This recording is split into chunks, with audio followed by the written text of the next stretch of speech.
Welcome back to the program. With me now, our political editor Andrew Clennell and senior fellow at the Australian Studies Institute at the ANU, Mark Kenny. Gentlemen, great to see you both. First, Andrew, what did you make of Peter Dutton on the coronavirus issue? He certainly was very critical of Anastasia Palaszczuk. Well, he was. He really got stuck in. And, you know, as I alluded to this morning, there's a lot of cranky people in the federal government because I guess they feel they've been played off a break a bit by Anastasia. She's getting all this information through her chief health officer, from the chief medical officer about what could happen. She's come out ahead, or even what's likely to happen or expected to happen. She's come out ahead and said, they should do this. We should go the way of Donald Trump and taken advantage of that. Look, the other interesting thing out of that was this amazing message from the Minister, Kieran, don't go overseas. Basically, if you're planning an overseas holiday as an Australian, he's telling you to cancel it. Stay in Australia. Extraordinary times we're in here. Yeah, and do that for the economy as well. Of course, it's going to have a massive impact with students, with tourists. But first of all, that crack at Anastasia Palaszczuk was interesting. He's saying that she's the only Premier who broke the confidence of the chief medical officers. Well, and that's a pretty serious charge. It may well be the case, right? He may well be absolutely correct here that this is just her playing cynical politics, or it may be that she actually holds this view, is very sort of, strong on this point, is different perhaps from the other premiers in this, either the strength with which she holds that opinion, or perhaps feels that, she hasn't been getting information that she needs. She did make the point in that interview yesterday where she said that the federal government has all the information on incoming passenger cards with the addresses, contact details of people who've come from Hubei province and who are in Queensland at the moment, and that their health authorities would like to know where those people are, but that's not information they have. So you can see there's some frustration there. Obviously this feels like a populist lever to pull, and that's really what I guess the government is, the federal government is reacting against. They don't like being played off a break, and there has been this undercurrent of commentary about perhaps Canberra being a bit slower than some other national governments to move, and perhaps moving in increments when it might have been able to move in bigger steps, as more and more has been known about this virus and the way this has been playing out. So I suspect it's somewhere in between. Probably Palaszczuk has been a bit too clever by half, but I also think she probably strongly holds that view, and I think the sensitivity of the Commonwealth in this area is a little bit on display as well. Happens to be an election year too, but in Queensland. Yes. And Andrew, one thing I thought, another element, a lot of interesting things in what Peter Dutton said, but the other thing was in terms of the delay in getting that evacuation out of Hubei province. He says it's not because of any tension between Australia and China, that they were simply being methodical about the way they were going about it. Well, so important, I guess, that he not say anything to risk inflaming that tension again. It's quite clear that there's been that tension. The PM, wants to go to China. We know that, and there hasn't been the invitation there. But extraordinary too to use Christmas Island as they are. Real Yes Minister skit, Christmas Island. 100 staff there, and you've got 4 inmates basically. They say they needed it as a deterrent. I'd like to know if that was Dutton's idea or Morrison's, a former immigration minister, in terms of, oh well, we've got this facility there, let's use it. They're putting them to some use now. Well, it's interesting, yeah. And Dutton says quite rightly that he didn't have a hospital in any of the states. None of the state governments were coming forward and saying we're prepared to clear out a hospital for you to put these people in. But Christmas Island is not a hospital. So what you actually needed was a place where you could house these people as a group, essentially separate from the rest of the community. That theoretically could have been done in a number of places on the Australian mainland, which would have facilitated perhaps more easy transfer of actual active cases of coronavirus to the best medical care in a hospital or whatever. That's what hospitals are set up to do. They do handle infectious diseases. They do know how to handle them. We shouldn't lose track of that. The other big story in that Peter Dutton interview was the Mckenzie defence, because this, I put it to him, the language that he used a week ago, that the case has not been made to get rid of her, and he says he stands by that position. What did you make of that? Well, I think there's a capacity there for a Dutton-Morrison split. We know they were on this issue. We know they were leadership rivals, and a capacity for Peter Dutton to say, I might stand by my colleagues more than the Prime Minister, assuming she is forced to go. Let's see. But, there's also the question of the grants and where they went. And we know that, or certainly I've heard, or the facts demonstrate that the 3 marginal senior ministers' seats Frydenberg, Porter, Dutton were all recipients.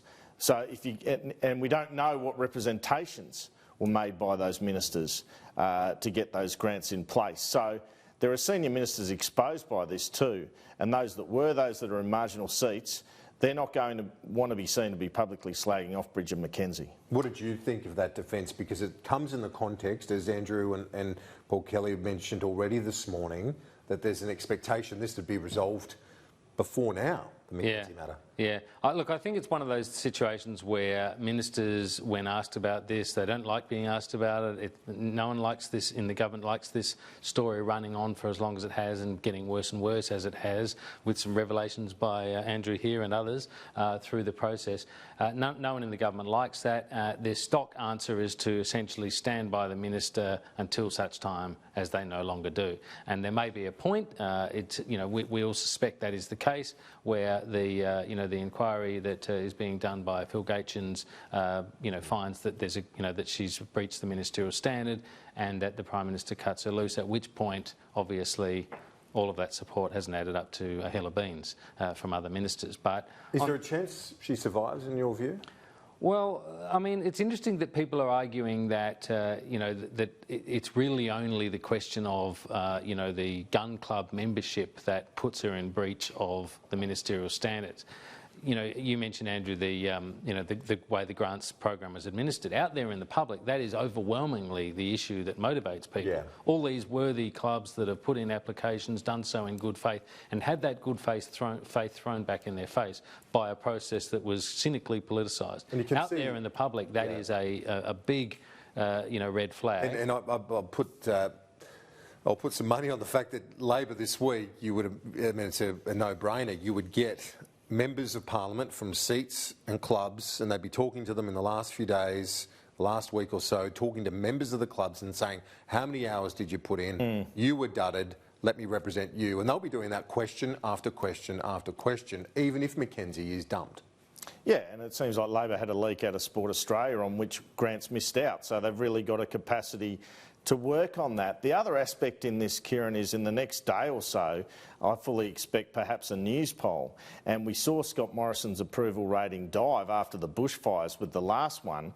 Let's see how the sports rorts affair feeds into that. You've got a situation where the PM's under a lot of pressure coming in this week, and really one of the ways to salve some of that pressure is to axe Mckenzie. Do you think, is there any way, I'll put the same question that I put to Mark, is there any window that you can see that she does survive politically? From everything I've heard, it would be quite an extraordinary turnaround. So I don't believe it will happen. The difficulty is, once that report finds against her, which I expect, getting her to resign, because she's really made it clear she almost wants to be blasted out. So what happens in the next 24 hours will be fascinating. I think it will be a bad look for Scott Morrison if, after all this time, she doesn't go, and they will really continue to bleed then. They'll still cop it in Parliament, but if she stays, big time. Mark, as Andrew said, a news poll this week, imagine if Scott Morrison's approval rating dropped 11 points over summer. If it goes another 5-6 points, that's not good for morale or confidence. It's not good for morale or confidence, but I guess they'll put it down to the things they already know that have been running poorly for them over the summer. The bushfire crisis, the government's response to that, the way that's played into the climate change issue and highlighted the government's, feet of clay in that area, and of course this sports rorts thing. And when the parliamentary party can look at some causative factors and say, well, we're now taking steps to address it, I guess they'll contain that. They won't like it, but they'll manage the situation. I don't think it's going to manifest in some sort of sudden move against Scott Morrison, for example. Kieran, I've got to say, is there a bit of a theme developing here? Is there a reluctance to act from the Prime Minister? We saw it on the fires. Mckenzie's taken way longer than it normally would. And we've seen him come on board on coronavirus, but after others have been calling for it. And I think Paul Kelly's right. Everything you look at in terms of Scott Morrison's leadership now should be through the prism of what happened with the bushfires, because that's how he's seeing things. He doesn't want to be seen as indecisive. He wants to be seen as a decisive, strong leader. Well, Mckenzie's his first chance, really. And on the energy front, we saw a deal done this week, as the federal government with New South Wales, the first of a number of bilateral deals with the states. And you mentioned there's some tension, and we've seen it publicly, between the position of the New South Wales government, Matt Keane and others, and the position of Angus Taylor and the federal government in terms of the way that they respond to energy and climate. Well, we know Morrison rang Gladys Berejiklian to complain about Keane, and there is that real tension there between the green agenda, it seems, of the New South Wales government and the brown agenda continuing of the federal government. The federal government could easily argue that they won't need the carryover credits to meet their Kyoto target if they get deals like New South Wales bilateral deal, as I understand it, with technology developing.